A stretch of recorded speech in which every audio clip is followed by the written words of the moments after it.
YG와 JYP의 책걸상.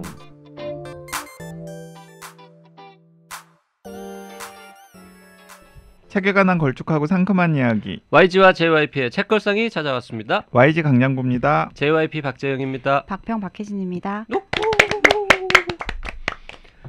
박평님 네. 은근 오랜만인 것 같습니다. 네, 오랜만에 봬요. 오랜만인가요? 아닌가? 아닌가? 내가 너무 보고 싶어 했나? 그런가 봐요. 나는 맨날 보는데도 그런 얘기 안 하잖아. 맨날 보니까. 맨날 보니까. 난 좀 지겨워지려고 그러는데. 그 사실 YG하고 JYP는 요즘 최소 일주일에 2번씩 봅니다. 최소. 네. 3번이나 4번 보는 주도 있어요. 너무 많이 보네요. 네, 저도 그렇게 생각합니다. 심지어 저녁을 2번 먹을 때도 있어. 너무 많이 봅니다. 네. 어떨 때는 점심 먹고 저녁도 먹잖아. 하루 2끼 연속 같이 먹은 적도 있고 이틀 연속 저녁을 같이 먹은 적도 내가 있고 뭐. 우리 집 동거인들하고도 그렇게까지 친밀하게 식사를 같이 하지 않는데 문제가 있네요. 좀. 팀워크에도 영향이 있나요? 더 좋아지나요? 아니요, 안 좋아져. 적당한 거리가 필요한데. 적당한 거리가 필요해요. 그래서 저는 박평이나 혼비님 나올 때 제일 좋아요. 그러니까 저도 이게 둘이서만 방송하면 짜증나요. 조금 먼저 와서 앉아 있는데 이렇게 YG 들어오는데 서로 그 뭐랄까 반가움이나 호기심이 1도 보이지 않아요. 인사도 안 하잖아요. 내가 딱 들어왔는데 박평한테만 인사했잖아. 인사를 안 하시더라고요. 거의 고등학교 학생들 매일매일 보니까 아침마다 인사할 필요 없는 것처럼. 아이고 시작부터 아주 분위기 좋네요. 네. 분위기 좋네요. 네. 댓글 좀 볼까요? 접속님, 와우 드디어 우리 책걸상에서 클라라와 태양이 나오는군요. 이 책 처음에 읽자마자 이건 책걸상에서 다뤄줬으면 좋겠다고 생각했거든요. 아주 기쁩니다. 어느 정도 읽다가 AF가 느끼는 감정들이 혹시 반려동물 입장은 아닐까 상상이 되더라고요. 그리고 표지에 대한 궁금증이 많았는데 시원하게 얘기해 주셔서 감사합니다. 아시죠? 덕분에 즐거운 독서 생활합니다. 네, 그 세바공님께서도 독지가 접속님 추천으로 벌써 읽은 책이라도 정말 반갑습니다. JYP즘 때문에 이다혜 기자님이 진행하신 북토크도 들었는데 내용이 가물가물하네요. 가슴 따뜻한 헌신에 관한 이야기였다는 정도만 기억이. 다음 방송 들으면 다시 줄거리가 떠오르겠죠? 앞으로 카페의 수다를 게시판에도 올리겠습니다. 카페와 게시판이 다르다는 걸 계속 까먹네요. 이게 되게 착하신 분들이어가지고 제가 또 타박 한번 했다고서. 그러니까요. 네, 댓글이 좀 늘었습니까? 네, 늘었습니다. 너무 감사합니다. 그 JYP즘이라고 하는 거는 이제 읽은 책을 기억하지 못하는 거 네, 가리키는 말인 것 같습니다. 세바공님 아직 살 날도 많은 바르신데 벌써부터 이러시면 안 돼요. 은로님, 책이 나오자마자 읽었는데요. 클라라는 사람의 공감 능력을 담고 있는데 왜 아이들은 향상을 통해 인간보다는 더 나은 무언가가 기능화된 뭔가를 바라는 것일까요? 자신에게 있어 최고인 태양이 아이에게도 최고일 것이라고, 공해가 해에게 나쁜 영향을 미친다고 굳게 믿는 클라라의 순수성이 너무 애처로워 보였습니다. 클라라는 그 끝을 만족했지만 저는 쓸쓸한 뒷모습을 하염없이 바라보고 있는 것 같아 아련한 마음을 지울 수가 없었습니다. 네. 자, 클라라와 태양 결말, 네, 아련, 아스라 뭐 이런 느낌이죠. 그렇죠. 그리고 그 풍광이 막 떠오르잖아요. 맞아요. 장면이 떠오르잖아요. 좀 네, 냉구님, 휴머노이드 클라라의 조시에 대한 투철한 희생 정신을 보여준다며 아낌없이 주는 나무에 빗댄 YG의 설명을 들으니 더욱 경도되고 읽어보고 싶네요. 로봇의 헌신과 우정이 과연 어떤 형식으로 소설에 녹아져 있을지. 그리고 네, 다음 댓글 웃깁니다. 네, 해원염님, 염혜원님, 책 다 읽고 듣는데요. 아낌없이 주는 나무는 아닌 듯. 니마 제발 그 책과 비교하지 마오라고 하셨는데, 자 근데 염혜원님이나 냉구님께서 오해하시는 것 같은데 제가 방송에서 출처를 얘기 안 했었나? 저도 사실은 아낌없이 주는 나무를 얼핏 생각은 했어요, 읽으면서. 그런데 제가 방송에서 언급을 했었던 이유는 이 클라라와 태양 리뷰에서 아낌없이 주는 나무랑 비유하는 리뷰들이 꽤 있더라고요. 이제 그런 것까지 염두에 두고서 제가 소개를 해드렸는데 사실은 좀 다를 수도 있죠. 네. 아낌없이 주는 나무를 이제 안 봐서 그러는데 그건 나무가 주인공입니까? 나무와 소년이 주인공입니다. 아 진짜 근데 나무가 나와요? 네, 나무가 나무가 나오죠. 나옵니다.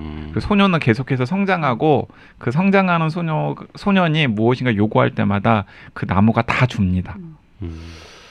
안 궁금하네요. 네, 네. 그 책은. 나무가 주인공인 소설 하면 그리고 저는 맨 나중에는 그 노인이 된 소년이 그 나무에 걸터 앉으면서 끝납니다.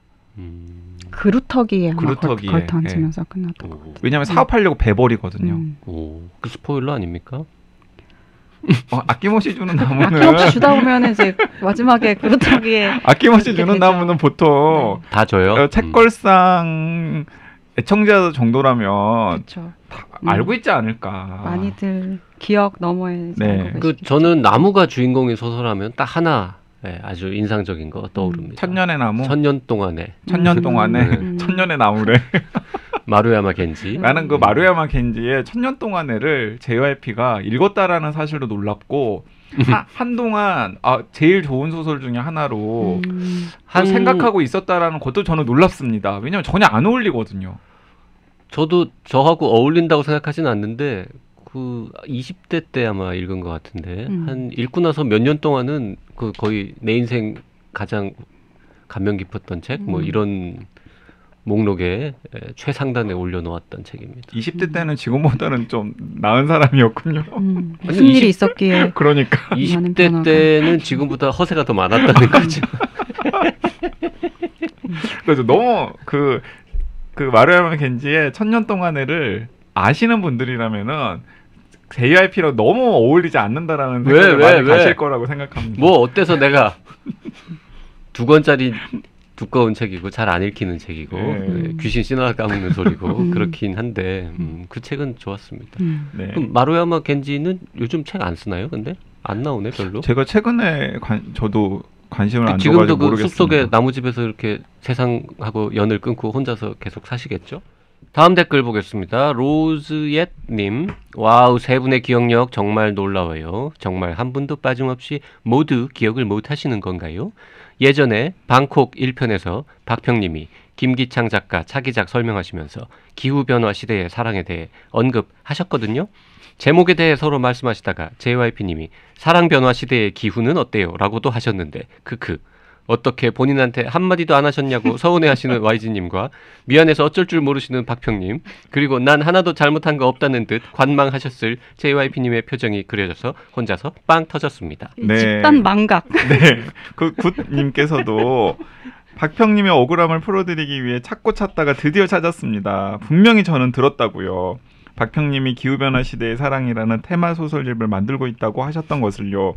내심 기대하며 언제 나오려나 기다리고 있던 책이라 기억하고 있었는데 YG JYP님 그새 잊으시고는 방송에서 한 번도 언급을 안 했다며 배신감 느낀다고 다그치시다니. 21분에 나옵니다. 심지어 맨 뒤에 들어보면 이 회차 소개책에도 포함된다고요. 아고 이제야 발 뻗고 자겠습니다. 감사합니다. 네, 그랬더니 뭐 야호 땡땡땡님 아주 큰 반향을 불러일으켰습니다. 네, 저도 똑똑히 들었습니다. 그리고 재미 땡땡땡땡님, 저도 들었던 기억이 있어서 계속 인터넷 서점에서 검색하며 찾아 헤맸습니다. 박평님 억울하시겠지만 짜증내지 마세요. 짜증내지 마세요. 짜증나 팀장. 그리고 그래그래요님도 언제인지 기억나지 않지만 박평님이 기후변화 그 책 소개하셨던 것 같은데요. 이런 거 하고 계신다고 아니었나? 그랬더니 네. 이디 유유유님, 저도 기억나요. 우리가 날씨다 소개하시면서 곁들이셨던 듯해요.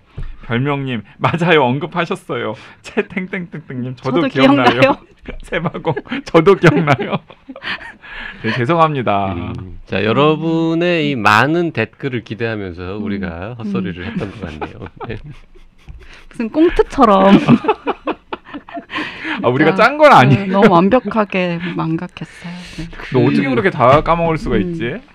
그게 뭐 완전히 까먹었다기보다는 어디선가 들은 듯도 한데 뭐 사석에서 했던 얘기 아닌가? 뭐 이런 느낌이 조금 섞이면서. 아니 그리고 저는 진짜 한 번도 들은 적이 없다라고 생각하고 또 막 되게 타박했잖아요. 사실 저는 얘기를 하지 않았을까라는 생각이 들었어요. 왜냐하면 날씨 관련된 책 했으니까. 근데 너무 확신을 가지고 나도 저렇게 피해를 이야기하시니. 아니 나는 그때 그 안 했나? 나는 어디서 들은 것 같은데. 그래 다 내 탓이오. 밥 먹다가 들었나? 이런 의심을 했지만 YG가 저 정도로 얘기하면 기억력 짱이니까 맞겠지라고 이제 생각했죠. 그러니까 내가 사실 틀렸겠지, 제 이런. 주변 분들이 약간 그런 게 있습니다. 제가 좀 확실하게 이야기를 하면은 사람들이 다 믿어. 사람들이 그런가? 유일하게 안 그런 분이 있어요. 집에 계신 우리 집 그분? 우리 집 동거인 둘 다 그렇죠? 하도 당해가지고 응. 그분은 둘 다 그렇죠? 일단 불신하고 봐요. 응? 둘 다? 둘 다 그렇습니다. 둘 약간. 다. 근데 그날 방송 끝난 다음에 바로 PD님께서 지적하셨잖아요. 했었다. YG님 그때 이야기했었어요 하고 그래서 그랬었나? 네, 그랬거든요. 네, PD가 지적을 했는데도 우리가 삭제하지 않은 거는 혹시 이제 이렇게 나가면 어떤 일이 벌어지는가 궁금했었는데요. 재밌는 일이 벌어지네요. 네. 네. 앞으로는 기억 잘 하도록 하겠습니다. 야 그리고 이분들이 진짜 너무나 박평을 생각하시는 마음에 저의 억울함을 억울함을 풀어주기 풀어주기 위해서. 위해서. 이렇게. 감사합니다. 자, 오늘 소개할 책은요. 요즘 아주 큰 화제가 되고 있는 아주 정말 잘 팔리고 있는 책입니다. 사실 저는 이렇게 큰 화제가 되리라고는 생각하지 못했어요. 현재 종합 베스트셀러 1위 조국의 시간, 2위 이 책입니다. 아 1위가 조국의 시간인가요? 뭐 오늘 현재는 그렇습니다. 아 마음에 들지 않네요. 당연히 그러시겠죠. 네. 그 조국의 시간이 1위인 것도 좀 거시기 하지만 이 책이 왜 2위씩이나 되는지도 약간은 의문이 들기도 하는데요. 어쨌든 오늘 소개하는 책은 정유정의 신작 완전한 행복 되겠습니다. 제가 고백부터 하자면 아마 셋 중에서는 제가 제일 먼저 이 책을 읽고서 근데 왜 제가 이 책을 제일 먼저 읽었냐면 저는 정유정 작가를 좋아하는 편이거든요. 왜 좋아하냐면 정유정 작가가 어쨌든 본인의 롤 모델로 스티븐 킹을 꼽고 있고 또 스티븐 킹은 저희 애정하는 작가이기 때문에 한국의 스티븐 킹을 꿈꾸는 혹은 한국의 스티븐 킹이라고 평가를 받는 정유정 작가의 신작들이 나오면 저는 약간 의무적으로 좀 찾아서 읽는 편이에요. 그래서 그 데뷔작인 7년의 밤도 인상적으로 봤고 그거 데뷔작 아니라며. 내 인생에 내 인생의 스프링 캠프가 데뷔작인데 맞죠? 맞아요. 네, 내 인생의 스프링 캠프가 데뷔작인데 어쨌든 간에 내 인생의 스프링 캠프는 그 영 어덜트 소설 그 정체성이 좀 강하고 좀 그러니까 스티븐 킹을 의식한 그 본격 스릴러 소설로서는 7년의 밤이 뭐 어쨌든 데뷔작이라고 할 수 있겠죠. 출세작이라고 할 수 네, 있겠죠. 7년의 출세작. 방으로 이름을 알렸죠. 네, 출세작이라고 할 수 7년의 있겠죠. 방이래 자꾸 밤. 그래서 7년의 밤 7년 동안 무슨 방에 갇혀 있습니까? 올드보이입니까? 그래서 7년의 밤 이후에 저는 진짜 다 따라 읽었어요. 아, 진짜 다 읽었어요? 네, 28 그다음에 아마 종의 순서도 기원. 종의 기원 그리고 지니. 네, 완전한 행복까지. 그래서 완전한 행복도 나오자마자 거의 바로 다 읽었고 YG가 저희 두 사람한테 정유정 신작 하자. 전작보다 낫다. 네, 제가 솔직히 말씀드리면 지니에 너무 실망을 해가지고 이분 책을 앞으로 더 읽을 일이 있을까라고 생각을 했었는데 또 이제 완전한 행복은 또 궁금하잖아요. 그래가지고 읽었는데 저는 전작보다는 낫더라고요. 그래서 인기도 많고 또 정유정 작가 소설이니까 한번 읽어볼래요라고 권했는데 웬걸 이 두 분이 오늘 저를 보자마자 그렇게 타박을 하시네요.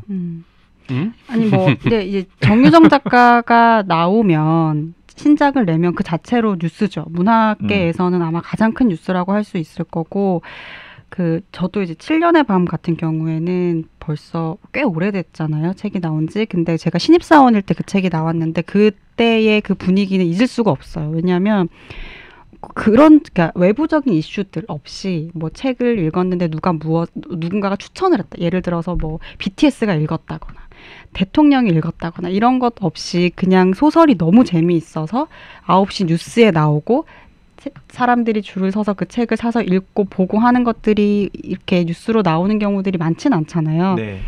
그래서 아주 독특한 지점에서 도롤하게 이제 돋보이는 작가였고 너무너무 재밌게 읽었었고 그 이후에 이제 계속 따라 읽었죠. 따라 읽었고 어떤 것들은 7년의 밤 대부분의 것들이 7년의 밤이 줬었던 강렬한 만큼은 주지 못했던 것 같아요. 근데 이게 사실 작가가 계속해서 더 나은 소설을 쓸 필요는 없고 그럴 수도 없는 건데 너무 그 성공작이 강렬해서 그것 때문에 좀 이제 이렇게 묻히는 작품도 있을 수 있고 억울한 것들도 있을 수 있는데 어찌 됐건 정유정이 신작을 냈다. 그러면 안 보기는 굉장히 어려운 그런 위치에 있는 작가죠. 정유정 작가를 좋아하시는 분들이 많기는 합니다만 그리고 계속 뭐 판매도 잘 됩니다만 저는 이제 7년의 밤 때 뭐 아주 재미있게 잘 읽었어요. 잘 읽은 다음에 이유를 설명하기는 참 어려운데 근데 이분의 책을 내가 다음에도 꼭 사야지 이런 마음은 사실 안 들었거든요. 사고 나고 읽어야지. 네. 재밌게 읽었는데도. 재밌게 읽었는데도 그 이유를 뭐 글쎄요 뭐 어렴풋이 혼자서 느끼긴 합니다만 하여튼 뭐 구질구질하게 설명할 필요는 없지만 그냥 이분 책은 그냥 요거 하나 잘 봤다 끝 이런 느낌이었는데 그 다음 책들에 대해서 옆에서 혹은 리뷰 같은 데서 되게 높은 평가를 받거나 뭐 예를 들어서 YG가 막 재밌다고 추천하면은 좀 읽어볼 수도 있었겠죠. 근데 저한테 뭐 28이나 종회기원을 뭐 그렇게 칭찬하거나 읽어보라고 하는 사람이 없어서 그냥 뭐 안 읽고 계속 넘겨왔죠. 그러니까 저는 7년의 방 이후에 처음 읽은 겁니다. 그러니까 저는 그 정유정 작가에 대해서 이제 어떤 느낌이 드냐면 7년의 방 같은 경우는 저는 읽으면서도 강렬하고 뭐 또 어떤 면에서 재미도 있었지만은 약간 완성이라고는 생각은 안 들었어요. 그러니까 이제 이 작가가 7년의 밤에서 보여주지 못한 많은 것들이 있으리라고 생각을 하고 이제 그것들을 그 잠재적인 애독자 입장에서 계속해서 찾았었던 것 같아요. 그래서 7년의 밤 이후에 뭐 28이라던가 28 같은 경우는 그 개를 통해서 전파되는 바이러스를 소재로 한 책이잖아요. 그래서 이제 그런 작품들은 제가 뭐 외국 작품들을 많이 읽었었기 때문에 더 흥미가 가서 읽었었고 종의 기원은 사이코패스 화자를 내세워가지고 또 쓴 책이기 때문에 또 굉장히 흥미로웠고 근데 그리고 지니지니 같은 경우는 또 약간은 그런 과학적인 내용들을 또 콜라보한 내용이기 때문에 그것도 소재 자체는 흥미로웠고 어쨌든 저는 계속해서 좀 저를 훅 당기는 요소들이 있었던 거예요. 그리고 또 정유정 작가에 대한 기대감 아직 뭔가 이분이 완전하게 자신을 보여주지 못했다라는 기대감 같은 것도 있었기 때문에 계속해서 찾아 읽었었는데 그러니까 저도 이제 항상 2% 좀 부족한 측면이 있었는데 그 지니지니 때는 제가 너무 실망을 했어요. 그러니까 왜 실망을 했었냐면 아마 지니지니 읽으신 분들은 느끼실지 모르겠지만 일단 기본적으로 결이 착한 소설이에요. 근데 저는 정유정 작가님이 착한 소설을 재밌게 잘 쓰는 재주는 없지 않나라는 생각을 지니지니를 읽으면서 일단 생각을 했었고 그러니까 초반에 썼던 작품들이 대체로 그랬죠. 내 네. 인생의 스프링 캠프라든지 내 심장을 쏴라 이런 네. 작품들이 대체로 그런 성격이었던 것 같아요. 네, 그런데 이제 본인 제가 좋아하는 스타일이나 본인의 장기는 오히려 약간 좀 독한 소설이 아닌가 싶었는데 지니지니는 약간 착한 소설 곁으로 일단 가서 그런 부분도 조금 어울리지 않지 않았나 하는 생각이 들었고 또 하나는 그러니까 이분이 너무 평단의 평가를 의식하나 하는 느낌도 들더라고요. 그냥 예를 들어서 스티븐 킹 같은 경우에는 그냥 독자들이 오랫동안 사랑하다 보니까 스티븐 킹의 소설에서는 다른 작가들이 담지 못하는 이런 장점들이 있고 그런 장점들이 뒤늦게 이제 평단의 평가까지 받게 되는 케이스잖아요. 근데 저는 정유정 작가님도 아마 그런 식의 작품 활동의 궤적이 되지 않을까라고 생각했는데 어느 순간에 이분이 내가 대중들의 사랑뿐만 아니라 좀 평단의 사랑까지도 좀 받고 싶다. 한국 문학에 되게 중요한 족적을 남기는 그런 작가로 평가를 받고 싶다라는 욕심까지 부리시나 하는 생각도 들었고 또 하나는 이게 이제 중요한 문제인데 이건 정유정 작가님뿐만 아니라 한국 작가들 일반의 중요한 문제인데 사실 한국 작가님들께서 요즘에는 많이 있지만 취재를 많이 해가지고 소설에 담는 게 좀 부족했거든요. 그래서 항상 그 자기 주변에서 볼 수 있는 캐릭터들, 볼 수 있는 사람들을 소설에 많이 담아왔잖아요.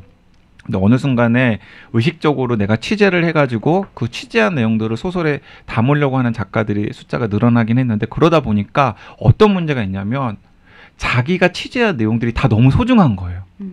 그래서 그런 내용들을 소설에다가 다 좀 담아야 되겠다라는 욕심 같은 게 드는 거죠. 근데 그러다 보면은 그 소설의 군더더기가 너무 많아지거든요. 페이지가 늘어나죠. 예. 네. 근데 저는 지니지니도 좀 전형적으로 약간 좀 그런 느낌이 들었어요. 그래서 그런 요소들이 막 복합적으로 되어가지고 아 이거 망작이다 진짜 내 입장에서는 이런 생각까지 했었는데 이제 그것에 비하면 완전한 행복은 저는 다시 정유정이 다시 회귀했다. 그 7년의 방으로 시작되는 그 소위 악의 뭐 3부작 요게 이제 그 완성이라 그럴까요? 하여튼 그게 책이 나온 다음에 그 지니지니는 그 악하고 관련 없는 뭐 따뜻한 뭐 계열이라면서요. 근데 요번 책은 다시 이제 악의 4부작이라고 해야 될까요? 이제 네 번째 역시 또 그 악이란 무엇인가? 뭐 인간이 얼마나 악해질 수 있나? 뭐 이런 이야기를 담고 있는데 전 뭐 결론부터 얘기하자면 재미없었어요. 네. 그리고 재미도 없고 교훈도 없고 그리고 보면서 약간 불쾌하고 다 보고 나서도 불쾌하고 왜 이런 책을 왜 썼지? 라는 생각이 들었는데 판매 부수를 보고 깜놀 그리고 약간 이런 느낌. 왜들 이걸 이렇게들 일단 뭐 그 외부적인 요인을 따져보자면 그 JYP가 그토록 출연하고 싶어하는 유퀴즈 효과 아닐까요? 유퀴즈의 이 책으로 나왔었어요? 이 신간을 내자마자 출연을 했기 때문에 네, 좀 화제와 함께 이 책도 주목을 많이 받았을 거라고 추측할 수 있죠. 네, 그리고 유퀴즈에서 일단 출연자를 띄워주잖아요. 어쨌든 출연자의 장점을 이렇게 굉장히 부각을 시켜주기 때문에 그 정유정 작가 같은 경우도 그 덕을 입으신다고 생각을 하고, 예, 그래서 어쨌든 그 저는 유퀴즈 효과가 상당히 컸다라고 생각을 하고요. 그리고 지금 또 완전한 행복에 버금갈 만한 재미있는 소설이 없기도 해요. 요즘에.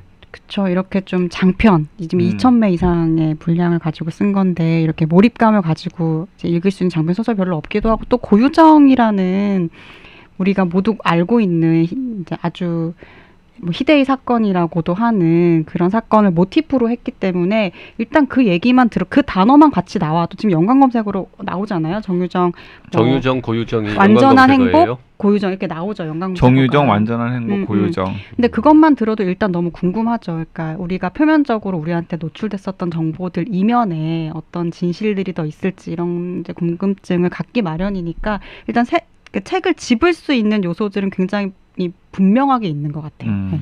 박평은 어떻게 읽으셨습니까? 저는 심심하게 읽었는데요. 그러니까 심심하게 읽었다는 건 심심하게 무슨 말이야? 이게 그 편집자와 문학평론가의 그 뭔가 그런 노하우가 이렇게 딱 집약되어 있는 표현인 것 같다. 심심하게 읽었다. 그러니까, 이제 이런 걸 배워야 되는데. 그러니까 내가 그 7년의 밤을 왜 좋아했었나라는 질문을 하게 됐어요. 근데 그때 그러니까 많은 사람들이 정유정 소설의 핵심은 서사이다. 그 아마존 같이 사람들을 끌어당기는 이야기다. 거기에서 스토리텔링에서 몰입감이 나온다라고들 이야기를 했는데 그러니까 저도 그거 되게 높이 평가해요. 네, 근데 저는 오히려 이 소설을 읽고 정유정의 장점이 과연 이야기일까라는 생각이 들었고 오히려 7년의 밤은 이런 문장들로 시작하잖아요. 나는 내 아버지의 사형 집행인이었다.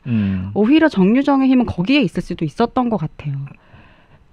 인생을 비유하는 예를 들어서 인생을 야구에 비유한다든지 어떤 순간 그 강렬한 문장들과 문장들 사이에서 발생하는 긴장감이라든지 이런 것들이 그 이야기와 결합했을 때 폭발적인 힘들이 있었는데 사실 그 이후에 거듭되는 작품들에서 그런 힘들이 문장의 힘이 많이 줄어들고 완전한 행복에서는 오히려 약간 회복됐다는 느낌 들지 근데 않아요? 그게 회복됐다는 느낌이 아니라 그 전성기에 가닿지 못하는 느낌이 있어요. 그러니까 비유들도 그렇고 표현들도 그렇고 오히려 그 어떤 단어의 정밀성이라든지 문장이라든지 이런 것들 좀 느꼈고 그보다 조금 더 이제 고민을 많이 하면서 읽었던 부분이 그 플롯에 대한 부분인데 이제 악인으로 하여금 이제 작가의 말에도 썼듯이 발언권을 주지 않는 방식을 선택했거든요. 네. 아무 말도 하지 않도록. 그리고 주변 사람들로 하여금 말하게 했는데 그게 어떤 의도인지 알겠어요. 그건 정치적으로 윤리적으로 올바른 방식일 수 있죠. 그의 내면을 들여다보고 그 내면 어떤 사람의 내면을 들여다보게 되면 그 사람이 갖고 있는 생각이나 선택이나 판단을 정당화할 수 있는 요인들이 찾아지기 마련이거든요. 인간이기 때문에. 그러니까 제가 그 부분을 작가의 말 그 부분을 읽어드리면 악인의 이야기를 다루고 있지만 주인공은 화자가 아니다. 단 한 번도 이야기 전면에 등장하지 않는다. 주인공의 입에 지퍼를 채워 커튼 뒤에 세워둔 셈이다. 이야기의 목적을 위한 선택이었다. 악인의 내면이 아니라 한 인간이 타인의 행복에 어떻게 관여하는지 타인의 삶을 어떤 식으로 파괴할 수 있는지 보여주고 싶었으므로 작가인 나로서는 새로운 도전이었다. 주인공을 화자로 내세우지 않으면서 그 인물을 명확하게 조각해내는 일은 한 번도 시도해본 적이 없었으니. 네, 이렇게 이야기를 하고 있는데 그러니까 이것이 필연적인 그러니까 어떤 우리가 납득할 수 없을 만큼의 범죄적 행위를 이룬 한 사람을 바라볼 수 있는 시선들 그리고 그 시선을 가지게 어떤 이야기를 만드는 작가에게는 필연적 선택일 수 있는데 이거는 그러니까 취재 리포트인 거죠. 그러니까 경찰이 어떤 사건을 만났을 때 그 사건을 수사하는 그 일지와도 사실 같은 구조가 되는 거예요. 결과적으로는. 그러면 이런 방식은 우리에게 너무 많이 노출됐었던 방식이거든요. 그의 이야기를 듣지 않고 그 내면을 꼭 내면을 바라봐야 된다는 건 아니지만 그러면은 과연 이것을 통해서 이야기하는 것이 무엇인가? 그러니까 우리는 한 인간의 악에 대해서 그럼 우리는 어떻게 판단해야 될 것인가? 어떤 새로운 질문을 이 구조를 통해서 줄 수 있나? 주고 있나라는 질문을 계속 하게 되는데 사실 거기에 대한 대답을 얻지 못한 것 같아요. 그러니까 이거 어떻게 보면 되게 무책임한 이제 플롯일 수도 있는 거거든요.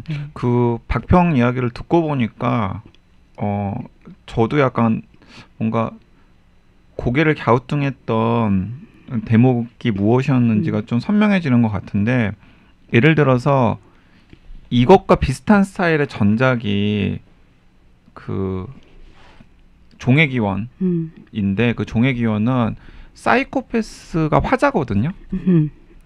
근데 저는 그 소설을 읽으면서 차라리 이게 사이코패스가 화자인 방식이 너무 안이한 방식이 아니었나 하는 생각을 하면서 읽었었고 그리고 박평의 방금 이야기를 들으니까 이 소설은 오히려 그러니까 이제 고유정이라고 하는 어쨌든 많은 사람들이 그의 악행에 대해서 뭐 평가를 하고 단죄를 하고 이야기를 하는 어쨌든 외부의 사건이 있잖아요. 근데 그 외부의 사건이 있을 때 오히려 작가라면은 그 고유정의 내면으로 들어가서 그가 어떤 욕망이나 어떤 동기에 의해서 그런 일을 했을까를 오히려 상상의 폭을 넓혀주는 게 더 의미가 있지 않았을까라는 생각을 저도 이 소설을 읽으면 잠깐 했었거든요.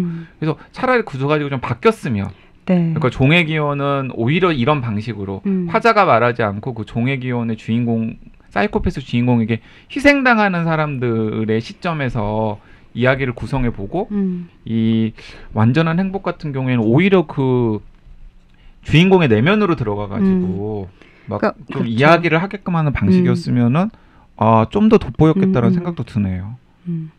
뭐 내면으로 들어가든 뭐 외면을 서술하든 간에 이 주인공한테 공감을 하라고 지금 쓴 건 아닐 텐데. 아니 근데 꼭 공감할 필요가 없잖아. 우리가 소설에 나오는 주인공들한테 꼭 공감할 필요는 없잖아요. 그 누구한테 공감해야 돼요? 난 공감할 수 있는 인물도 하나도 없고. 뭐 하여튼 참 여러 가지로 이게 어떻게 설명해야 될지 모르겠지만 어쨌든 제목도 그렇고 뭐 작가의 말이나 이런데 이제 보면 이 주인공 사이코패스인 것 같은 이 주인공이 그런 행동들을 한 의도, 속마음은 완전한 행복을 추구하는 자기가 행복해지기 위해서 노력하는 과정이었다라고 하는데 너무 미화하는 거 아닙니까?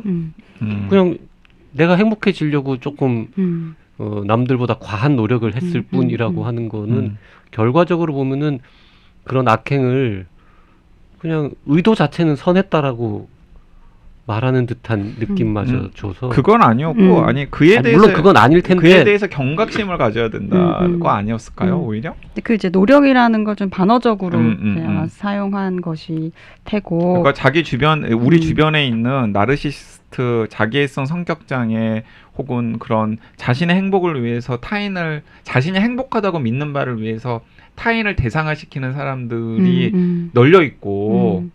널려 있지는 않나요? 몇 명이 있고 있을 수 있고 널려 있죠. 널려 있죠. 널려 있죠. 사실 널려 있고 그들에 대해서 약간의 그런 뭔가 그 비상등 같은 걸 울리는 경고등 같은 걸 울리는 그러려는 의도 아니었을까요? 그러니까 이 소설의 재미있는 부분들을 찾아보자면 이런 것 같아요. 그러니까 주인공 이 가해자 말하자면 이 가해를 하고 있는 가해자에게 화자의 지위를 주지 않고 그 피해자들의 이야기들을 쭉 줌으로써 악인이라는 사람이 악행을 행하는 방식, 그러니까 어떻게 타인을 착취하는가, 그러니까 뭐 직접적으로 뭐 죽였을 수도 있고 하지만 그게 아니라 정신적으로 이 사람을 어떻게 고갈시키고 착취하고서 황폐화시키고 망가뜨리는가를 보여주는 이야기이죠. 이제 그런 점에서 그동안의 어떤 악인들이 를 그려왔던 혹은 다뤄왔던 이야기들과는 좀 다른 지점들이 있을 건데 이제 결과적으로는 좀 메시지 자체는 좀 너무 보편적이죠. 그러니까 특정한 욕망이라든지 그 욕망으로 인해서 우리가 자신을 딱 돌아보게 된다든지 인간에 대해서 회의하게 된다든지 이런 거라기보다는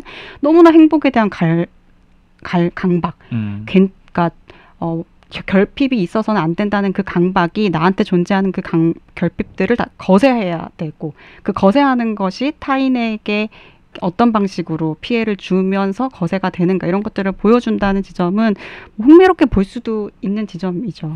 그리고 저는 이 책 읽으면서 이 책이 어쨌든 간에 꽤 오랜 시간 동안 베스트셀러 2위를 지금 차지하고 있잖아요. 순위에 상위에 오르고 있는데 그건 정유정이라는 작가의 이름값이나 혹은 뭐 유퀴즈 같은 예능 프로그램이나 고유정 사건과의 연관성이나 뿐만 아니라 약간 소설 자체의 힘이 분명히 있어야 되거든요.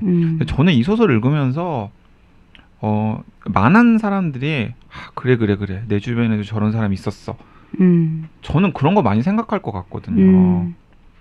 저는 그런 나르시시스트들 그리고 이렇게 자신의 이익이라던가 자신의 믿는 행복을 위해서 다른 사람들을 이렇게 대상화하고 이용하려고 하는 사람들. 그러니까 이 소설의 주인공 정도는 아니지만은 그런 사람들 분명히 있었을 테고 이제 그런 사람들을 막 연상하면서 그래 하면서 막 이 책을 읽지 않았을까 하는 생각. 그러니까 그런 게 분명히 저는 이 책에 대해서 이렇게 대중적인 반응이 큰 이유 중에 하나라는 생각이 들거든요. 점점 더 정유정 작가의 소설이 약간 보통 이렇게 본격 소설 혹은 문단 소설이라 칭해지는 방식으로 독해가 되고 있는 것 같아요. 사실 이렇게 독해가 되는 것 자체가 과거의 7년의 밤처럼 독해하는 방식이 아니거든요. 아니죠. 문단에서 이제 그 자기 자리를 확보하신 거죠. 시민권을 획득한 겁니다. 그 아까 이제 자기애성, 뭐 나르시시즘 뭐 이런 얘기 해서 덧붙이는데 일단 그 자기애성 인격 장애하고 사이코패스는 같은 말이 아닙니다. 같은 말 아니죠. 자기애성 인격 장애는 그 정신과학 교과서에 나오는 질병 이름이고요. 사이코패스는 정신과 교과서에 안 나오는 병이 아닙니다. 그냥 나쁜 놈이에요. 사이코패스, 연쇄살인범 이런 사람들이 사건이 발생하면 수많은 경찰이나 뭐 무슨 법조인이나 이런 사람들이 그 정신과 의사한테 가서 이 사람은 왜 이런 행동을 했냐 자꾸 물어보는데 그 정신과 의사들 되게 싫어하거든요. 그 사람은 환자가 아니라고 나쁜 놈이라고 나쁜 놈을 자꾸 환자 취급하면은 진짜 환자들이 불쾌하다고 이런 얘기를 농담처럼 하는데 여기 소설의 주인공은 그냥 나쁜 사람이지. 자기애성 인격장애가 뭐 없다고 할 수는 없죠. 있지만 그거와 크게 관련성이 없어요. 이 악행들은. 그러니까 이제 나쁜 사람의 한 특징으로서 나르시시스트의 특징을 가지고 있는 거죠. 그 제가 이제 저도 사실 잘 모르겠어요. 왜 이게 마음에 안 드는지 참 설명하기는 어려운데 내가 그동안 착한 사람들만 나오는 막 훈훈한 책들만 읽어온 게 아니잖아요. 좀 YG만큼은 아니지만 피칠갑하는 뭐 세상에 수많은 나쁜 놈들이 등장해서 온갖 선한 사람들을 괴롭히는 책들도 수없이 봤는데 그런 어느 책보다도 이 책을 보고 있는데 기분이 나쁘더라는 거죠. 내가 왜 이 얘기를 읽고 있어야 되는 거지 지금? 저는 저도 이제 이런 그 고민들이 있었는데 어떤 욕망과 행위가 분명하지 않을 수 있죠. 어떤 인물이 행하는 것들. 근데 그걸 아예 퀘스천에 붙였을 때 그의 환경들, 그를 둘러싸고 있는 삶의 여러 조건들, 재혼을 했다, 아이에 대해서 가지고 있는 어떤 여러 가지들이 있죠. 이혼을 했다, 성격적으로 과거의 어떤 이런 것들을 통해서 우리는 뭔가를 이해하거나 혹은 상황을 파악하려 하거든요. 근데 그 사람의 구체적인 욕망이나 선택할 때의 그런 관계망 이런 것들이 주어지지 않기 때문에 뭔가가 자꾸 빗나가요. 빗나가고 그가 갖고 있는 상황들에서 뭔가를 자꾸 찾으려고 하는 거거든요. 근데 그 상황이 이런 사람들을 이 사람이 했을 수 있는 행동이라든지 선택을 만드는 건 아닐 거잖아요. 왜냐하면 비슷한 상황들에 처해 있는 사람들도 굉장히 많고 그럴 때 그러니까 어떤 애티튜드로 지금 이 인물을 바라보고 이 사건을 봐야 될지에 대한 총체적인 이제 시각을 갖기가 좀 어려운 지점이 있는 거죠. 바로 그 질문을 진짜 집요하게 파헤치는 작품이 바로 오쿠다 히데요의 죄의 궤적이에요. 네. 그래서 죄의 궤적은 그 질문을 에둘러가지 않고 정면으로 던지거든요. 과연 한 사람의 악행이라는 것이 그 사람이 처한 환경이나 혹은 그 사람이 처해 있는 성장 과정의 불우함이나 뭐 아니면 질환 이런 걸로 정당화될 수 있는 것인가? 만약에 그게 정당화된다면 그 사람이 온전히 져야 할 그 죄의 책임은 무엇인가 혹은 어느 정도인가라는 질문을 그 죄의 궤적이라고 하는 소설에서 계속해서 던지거든요. 그리고 나름 답변도 해요, 작가가. 근데 그 두 분은 완전한 행복에서는 그 부분이 좀 실패했다라거나 아니면은 뭐 미흡하게 처리가 되었다라고 판단을 하는 것 같고 저도 그 부분에 대해서는 공감이 되네요. 자, 할 얘기가 좀 더 많이 있고요. 그 다음에 무엇보다도 지금 한 40분 가까이 방송을 했는데 소설의 설정을 전혀 설정이고 뭐고 내용에 대한 얘기는 전혀 하지 않았습니다. 그런 얘기들 이것저것 여러 가지는 다음 시간에 이어가도록 해야 될 것 같습니다. 오늘은 여기까지 할까요? 네, 그렇습니다. 네, 수요일 날 뵙겠습니다. 감사합니다.